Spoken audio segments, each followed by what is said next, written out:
Space में भारत की एक और बड़ी जीत, सूर्ययान हुआ लॉन्च। चांद के बाद अब सूरज पर गूंजेगा भारत की जय जयकार का नारा। सिर्फ 10 दिन के अंदर इसरो ने रच दिया एक और नया इतिहास। लेकिन अब आगे सूर्ययान का सफर कैसा होगा, ये सूर्य तक कैसे पहुंचेगा और इस मिशन का भारत के लिए क्या महत्व है, ये सब कुछ हम आज आपको हमारी इस वीडियो में बताएंगे, इसलिए इसे अंत तक जरूर देखिएगा। साथ ही अगर आप चैनल पर नए हैं तो ऐसे ही इंफॉर्मेटिव वीडियोस रोज देखने के लिए सब्सक्राइब जरूर करें। दोस्तों, आज से 15 साल पहले साल 2008 में जब चंद्रयान 1 मिशन लॉन्च हुआ तो वो इसरो और पूरे भारत के लिए एक ऐतिहासिक पल था, क्योंकि वो भारत के तरफ से चांद पर भेजा गया इतिहास का पहला मिशन था। सेम वैसा ही मोमेंट इसरो ने हमें एक बार फिर से सेलिब्रेट करने के लिए दिया है, क्योंकि भारत का पहला सोलर मिशन, भारत का सूर्ययान यानी कि आदित्य L1 लॉन्च हो चुका है। जैसा कि इसरो का प्लान था कि ये मिशन आज 2 सितंबर के दिन श्रीहरिकोटा के सतीश धवन स्पेस सेंटर से सुबह 11:50 पर लॉन्च किया गया। और हमेशा की तरह इस बार भी इसरो ने अपने ऑफिशियल चैनल्स और फेसबुक पेज पर लॉन्च इवेंट की लाइव वीडियो स्ट्रीमिंग की, जिससे करोड़ों लोगों ने देखा और ये वो इस लॉन्च के गवाह बने। इस मिशन को इसरो ने अपने पोलर सैटेलाइट लॉन्च व्हीकल यानी कि PSLV C-57 से लॉन्च किया, जिसमें PSLV एक्सेल रॉकेट का इस्तेमाल किया गया। आपको याद होगा, चंद्रयान 3 को लॉन्च करने के लिए इसरो ने LV-M3-M4 रॉकेट का इस्तेमाल किया था, जो भारत का सबसे पावरफुल रॉकेट है और इसलिए इसे बाहुबली रॉकेट भी कहा जाता है। अब आपके मन में ये ख्याल आ रहा होगा कि सूर्ययान को इस रॉकेट से लॉन्च क्यों नहीं किया गया। असल में दोस्तों, इसका कारण ये है कि आदित्य L1 के लिए इतने पावरफुल रॉकेट की जरूरत ही नहीं थी, क्योंकि इसका वजन चंद्रयान 3 के तुलना में तकरीबन 3 गुना कम है।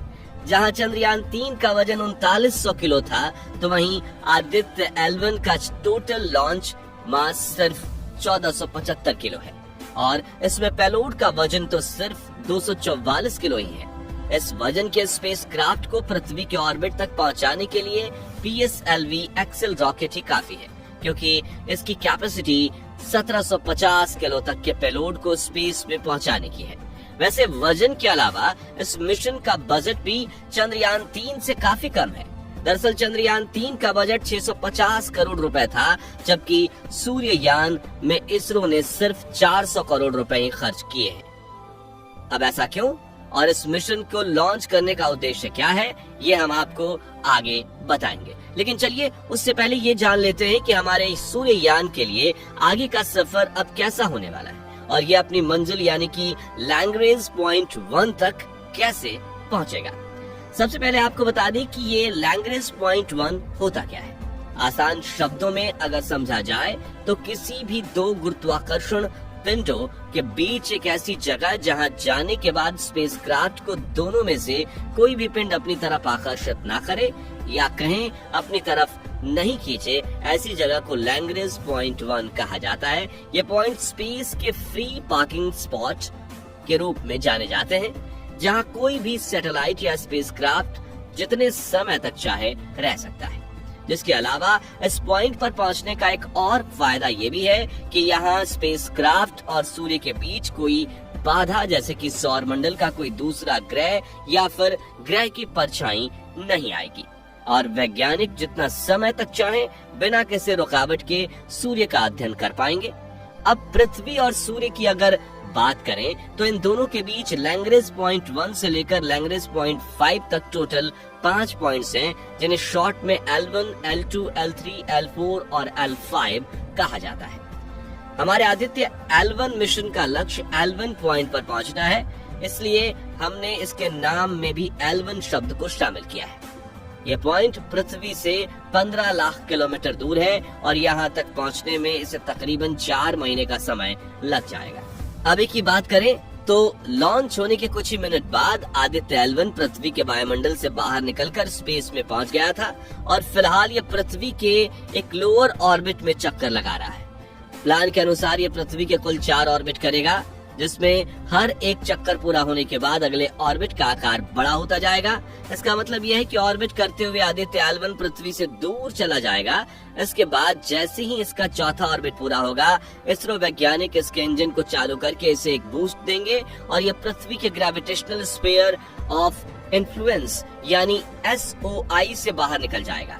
आपको बता दें कि पृथ्वी का ग्रेविटेशनल स्फीयर ऑफ इन्फ्लुएंस वो क्षेत्र है जहां पृथ्वी का गुरुत्वाकर्षण बल दूसरी किसी सेलेस्टियल बॉडी से ज्यादा स्ट्रॉन्ग रहता है और L1 पॉइंट पर पहुंचने के लिए इससे निकलना बहुत जरूरी है। तो इस तरह SOI से निकलने के बाद हमारा आदित्य L1 अपने लक्ष्य L1 पॉइंट की तरफ एक सीधे रास्ते पर बढ़ जाएगा। इस रास्ते को क्रूज फेज नाम दिया गया है और यही इस मिशन का सबसे लंबा रास्ता होने वाला है। इसे तय करने के बाद आदित्य L1 यान को L1 पॉइंट के चारों तरफ घूमने वाले एक हेलो ऑर्बिट में स्थापित कर दिया जाएगा और यहीं से फिर इसका असली काम शुरू होगा, जो है सूर्य को ऑब्जर्व करना। देखिए दोस्तों, ये मिशन इसरो के पिछले सभी मिशन से बिल्कुल अलग है। इसमें ना तो कोई लैंडर है और ना ही रोवर।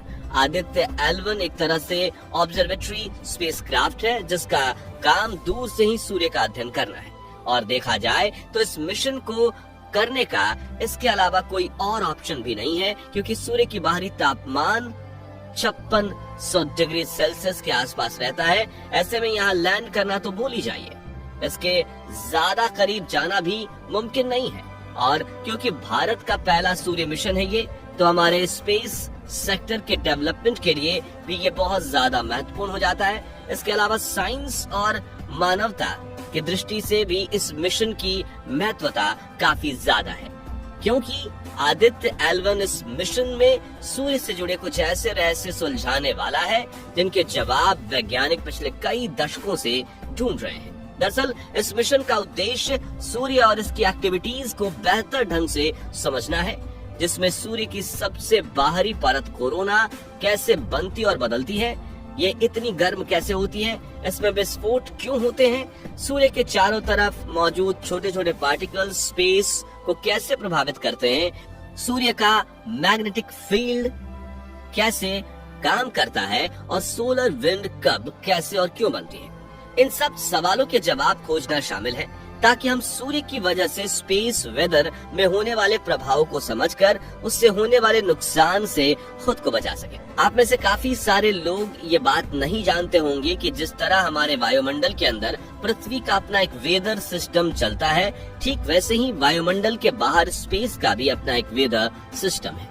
बस फर्क सिर्फ इतना है कि पृथ्वी का वेदर सिस्टम हमारी निजी जिंदगी, जैसे हमारे कहीं आने जाने, फसल उगाने और हमारी हेल्थ वगैरह को प्रभावित करता है। वहीं स्पेस वेदर का प्रभाव अंतरिक्ष यान, संचार प्रणाली, सैटेलाइट, रेडियो सिग्नल्स और पावर ग्रिड जैसी चीजों पर पड़ता है, जिससे हमारा काफी नुकसान होता है।